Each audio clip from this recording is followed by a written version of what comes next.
Ciao e benvenuti ad un altro video. È finalmente giunto il tempo di assemblare il nostro bazzegnale della linea Movie Masters dal film The Dark Knight Rises. Ho collezionato tutti e 6 i pezzi necessari, uno per ogni action figure, comprese le istruzioni, incluse con Ra's al Ghul. Le faccio vedere rapidamente, con tutti i pezzi, tutti i componenti e le istruzioni per l'assemblaggio, che sembra essere molto semplice. Diciamo, la matta suggerisce di assemblare il corpo del bazzegnale e la base e poi unire i due. Sul retro invece le istruzioni per giocare, to play, e le raccomandazioni per le batterie, per il corretto utilizzo delle batterie, che purtroppo non sono incluse. Quindi iniziamo subito con l'assemblaggio. Partirei dalla base, quindi dal componente di Catwoman, a cui va connesso quello di Batman. In questa maniera, vedete, questi alloggi e questa scanalatura vi guideranno su come fare. Vedete?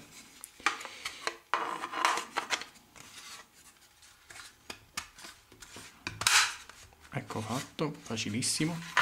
Poi prendiamo quello di Bane, che si inserisce semplicemente in questa maniera, premendo leggermente.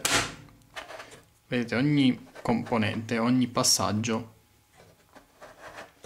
è confermato, cioè il successo dell'assemblaggio è confermato da un click piuttosto deciso, e quindi la base è completa. Ora vediamo il corpo del bazzegnale. Prendiamo il pezzo, il componente di Alfred, quello di John Blake, quello frontale della lente, e lo inseriamo qui in questa maniera. Attenzione, perché questa parte mi sembra abbastanza delicata, conviene spingere un po'. Ecco fatto il click, molto bello. E infine il pezzo, il componente di Ra's al Ghul, l'elettronica del bazzegnale, che va messo sul retro in questa maniera. Quindi lo mettete così a 90 gradi e poi lo ruotate. Ecco fatto, perfetto, sta bene, bello saldo insieme, non si muovono i pezzi. E ora forse la parte più delicata, quella in cui bisogna unire i due blocchi. Innanzitutto vedete, un foro è rotondo e l'altro è squadrato, così come i rispettivi pirulini che andranno inseriti all'interno, i rispettivi peg. Quindi diciamo non potete sbagliarvi su come inserire il blocco sulla base. Inoltre questo peg, quello rotondo, è su una molla, quindi può essere spinto all'interno, vedete? E questo facilita ovviamente l'assemblaggio dei due blocchi. Andiamo a farlo. Inserire prima quello squadrato.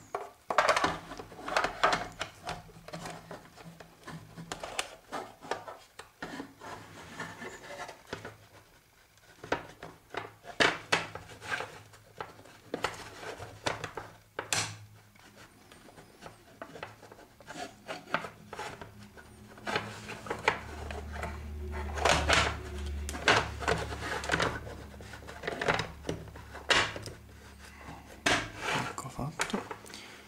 E ora quello rotondo, ecco fatto. Ed ecco il bazzegnale finalmente completo e assemblato. Bellissimo, diamo un'occhiata. Molto bello, molto ben proporzionato, a parte un po' la lunghezza, vedete, la profondità in realtà è un po' strecciato in questo senso, ovviamente perché è presente l'elettronica che lo rende un po' fuori proporzione, però diciamo in generale è ben proporzionato. Come abbiamo avuto modo di vedere anche dalle singole recensioni, vedete, la Mattel ha aggiunto questi dettagli di painting che danno questo effetto invecchiato dal tempo e dagli agenti atmosferici, cosiddetto weathering.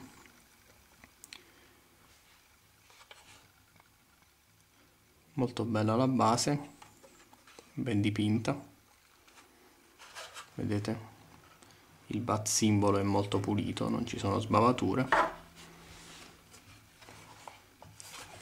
Qui abbiamo la cassettina, che sarebbe diciamo nella realtà l'interruttore del bat segnale, mentre l'interruttore, quello vero e proprio del bat segnale, è questo qui, vedete 01.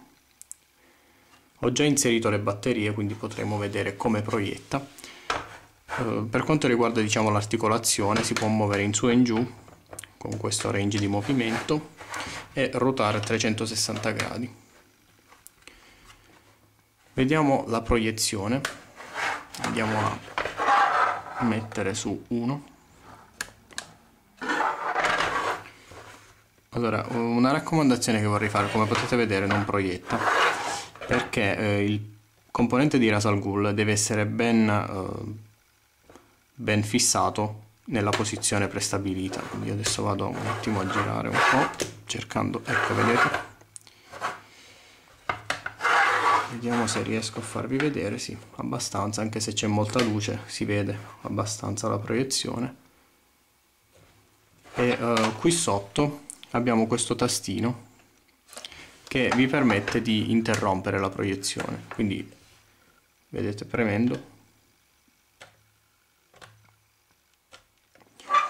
oppure se volete interromperla definitivamente vi basta posizionare l'interruttore su 0.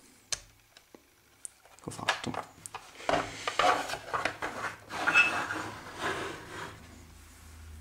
Ci tenevo a farvi vedere come il bat segnale proietta in condizioni di scarsa illuminazione. Guardate quanto è bello, veramente molto molto bella la proiezione. Come ho detto, vedete, muovendo il bat segnale si è interrotta perché il pezzo di Ras Al Ghul probabilmente è andato fuori posizione. Ogni tanto va, diciamo, reinserito. Comunque la proiezione è molto molto bella. Il bat segnale è ovviamente in perfetta scala con le action figures della linea Movie Masters, ma funziona bene con tutte le action figures della stessa scala, cioè 6 pollici, circa 15 cm. Prima di concludere vorrei spendere 2 parole su questa linea di action figures, sui Movie Masters di The Dark Knight e The Dark Knight Rises. Io da fan di Batman la trovo una linea veramente fantastica, ho sempre sognato una linea di action figures rivolta ai collezionisti, con personaggi riprodotti fedelmente, piuttosto che quelle linee di giocattoli piene di Batman con equipaggiamenti e costumi bizzarri. L'unico grande limite resta la carenza di accessori, quelli realmente utilizzabili con i personaggi intendo, perché già le Crime Scene Evidence con i Movie Masters di The Dark Knight erano molto carine da avere. Il Collect and Connect Bat Signal è veramente una gran figata, lo dico tranquillamente. E poi devo dire che è realizzato molto molto bene, è un oggetto di grande qualità e valore. Se siete dei fan di Batman vi assicuro che lo adorerete, così come adorerete tutte le action figures di questa linea. Detto questo io vi saluto e vi do appuntamento al prossimo video. Ciao!